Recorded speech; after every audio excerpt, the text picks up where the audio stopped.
In his closing statement, Garvey's voice carried clear through the corridors and out to the street. I want no mercy, only justice, justice, justice.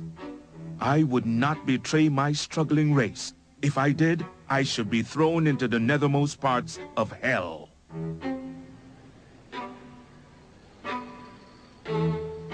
After a 4-week trial, his 3 co-defendants were acquitted, but Garvey was convicted and given the maximum sentence of 5 years in prison.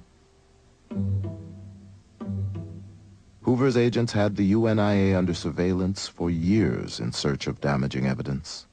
But in the end, Garvey's conviction hung on using the mails to defraud one man, Benny Dancy, of $25.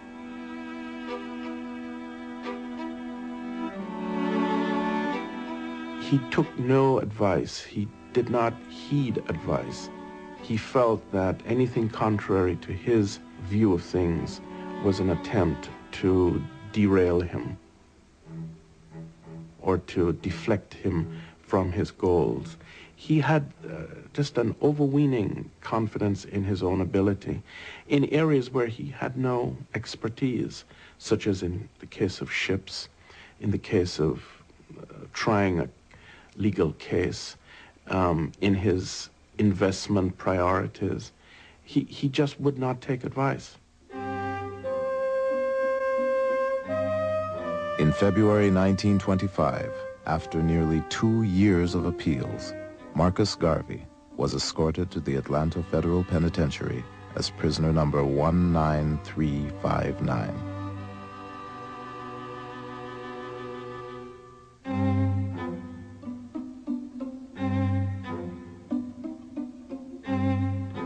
His only personal assets were $40 and a few hundred shares of his own worthless stock.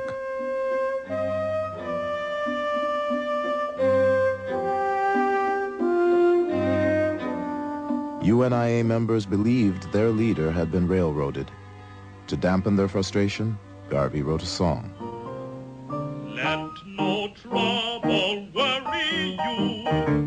Keep cool, keep cool. Don't get hot like some fool. Keep cool, keep cool. Garvey's personal secretary, Amy Jakes, had become his second wife in 1922.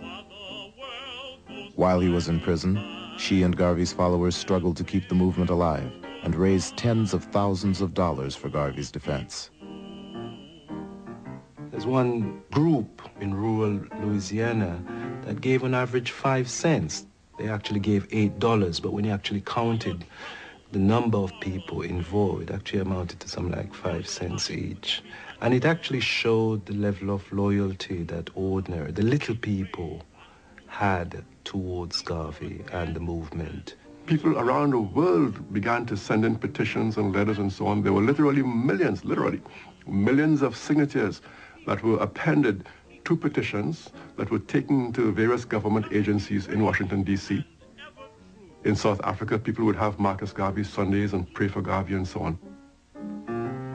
If they put you in a flame, though you should not bear the blame. But the government had its own reasons for wanting to release Garvey.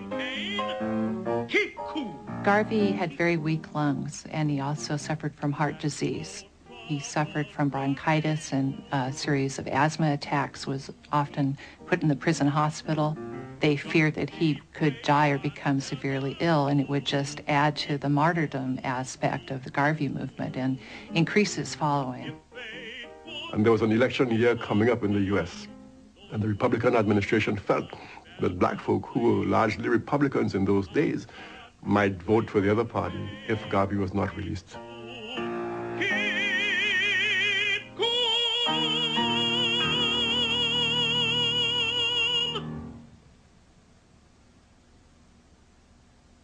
On November 18th, 1927, after serving 2 years and 9 months, Garvey was pardoned by President Calvin Coolidge. But he was ordered immediately deported. He was put on board the SS Saramacca, a ship owned by United Fruit, the same company on whose Costa Rican plantation he had worked as a young man. it was announced that Garvey would sail back to Jamaica from the port of New Orleans. It was a Monday morning in November, a cold, drizzly, damp November New Orleans morning. It was more like a Mardi Gras day in New Orleans on that particular day. Going out to see Marcus Garvey on this ship. I imagine the conductors got tired of asking for fares, so some people rode for nothing. And the fare was only 7 cents. And they were just packed on top of each other on the streetcar going out to the riverfront. And everybody went out with their children, everybody just to get that glimpse of him as the ship would leave. And the people could stand on the levee and stand close to the river. And, you know, they were for miles and miles, a lot of people. Mr. Garvey was not allowed to land. He had to stay on board ship. He did not put his foot on land. And he spoke to the people, bidding them farewell and wishing them well and asking them to hold on, keep the fort. As the ship was moving out from the docks, the people on shore was singing the President General's hymn. One God, our firm endeavor, one aim most glorious spent, one destiny forever. God bless our President. We saw waving, we saw him do that with a handkerchief or something. But the people in general, they just was waving. Waving, waving, waving, and crying and waving, crying and waving. And the waves appeared to have been in harmony with the song as the people were singing, and the boat was moving out to sea.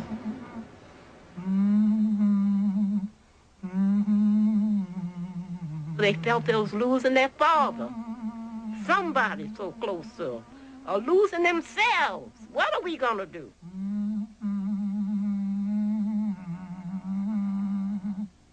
And my mother said until the day she died, she would not forget the sight of Garvey waving that white handkerchief as far as she could see the boat.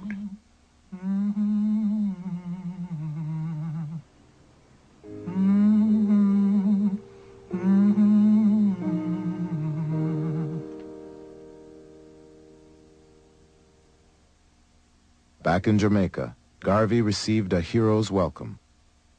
He and Amy Jakes Garvey settled in Kingston and had 2 sons. He tried his hand at elective office, real estate, an amusement park, a collection agency, and a newspaper. But when an American court took title to his personal assets and all UNIA property from New York to Kingston, Garvey was forced to declare bankruptcy.